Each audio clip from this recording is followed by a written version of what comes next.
तो उपचुनाव के रिजल्ट आ गया और बीजेपी के खाते में एक और सीट चली गई है। बीजेपी प्रत्याशी अमन गिरी की बम्पर जीत हुई है और समाजवादी पार्टी को एक बार फिर से झटका लगा है।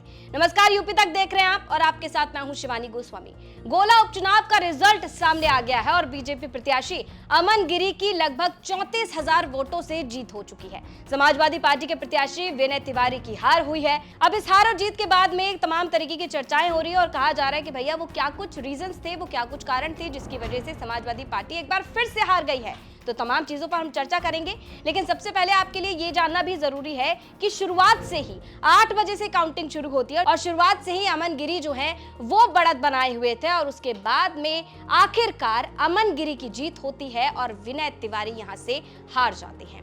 क्या लगता है, जिस तरह समाजवादी पार्टी लगातार आरोप लगाती रही कि सरकार ने चुनाव लड़ा है, सरकार ने जिताया है? देखिए, वो हर इलेक्शन से पहले एक बहाना ढूंढती है। इस चुनाव में भी उन्होंने एक बहाना ढूंढा है जो आप लोग के बीच में है, लेकिन इस चुनाव से एक संदेश जा चुका है आगे वाले हर चुनाव के लिए कि हर वर्ग, हर धर्म, हर जाति का एक सहयोग और एक विश्वास भारतीय जनता पार्टी पर बना है और आगे वाले हर चुनाव में दिखाई देगा। जो निर्देश आज है वही आदेश का। सबसे बड़ी उम्मीदें हैं जनता की, क्योंकि युवा है आप उन उम्मीदों पर देखिए, सभी साथी हमारे साथ हैं, पिताजी के सभी साथी हमारे गुरु रूप आज साथ में हैं। अब यहाँ पर तमाम तरीके की चर्चाएं हो रही है, जैसे कि हमने आपको इससे पहले भी बताया। अब ये कहा जा रहा है कि भैया इस चुनाव से अखिलेश यादव कहीं दूर थे, जैसा कि हमने इससे पहले वाले उपचुनाव में भी देखा। रामपुर में उपचुनाव होते हैं, आजमगढ़ में उपचुनाव होते हैं और दोनों समाजवादी पार्टी के गढ़ है। अखिलेश यादव कहीं नजर नहीं आते और उसके बाद में दोनों सीटें जो हैं बीजेपी के खाते में चली जाती हैं। बीजेपी की जीत के बाद तमाम तरीके की चर्चाएं होती है और कहा जाता है कि अखिलेश यादव क्योंकि ग्राउंड पर नहीं उतरे थे, इस वजह से बीजेपी को वहां पर फायदा हुआ।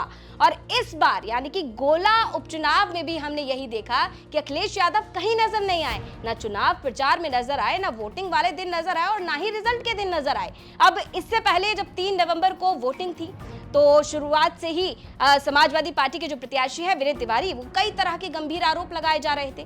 कहा जा रहा था समाजवादी पार्टी की तरफ से तमाम आरोप लगाए जा रहे थे कि कहीं बूथ कैप्चर हो रहा है, लोगों को वोट नहीं डालने दिया जा रहा है, फर्जी वोटिंग हो रही है, ऐसे न जाने कितने आरोप जो है वो लगाए जा रहे थे, लेकिन अखिलेश यादव कहीं नजर नहीं आए। और अब जब ये उपचुनाव के रिजल्ट आ गए और जिस तरीके से बीजेपी की यहाँ पर जीत हो गई है, तो ये भी कहा जा रहा है कि एक बार फिर से क्योंकि अखिलेश यादव कहीं नजर नहीं आए, अखिलेश यादव ग्राउंड पर नहीं उतरे, इस वजह से कहीं ना कहीं समाजवादी पार्टी को नुकसान हुआ है।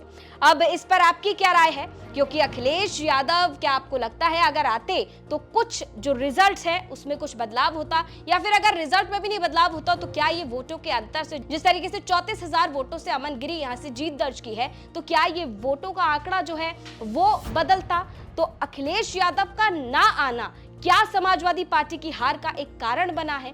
तमाम तरीके की चर्चाएं हैं और इन चर्चाओं में आपकी राय जानना बहुत जरूरी है।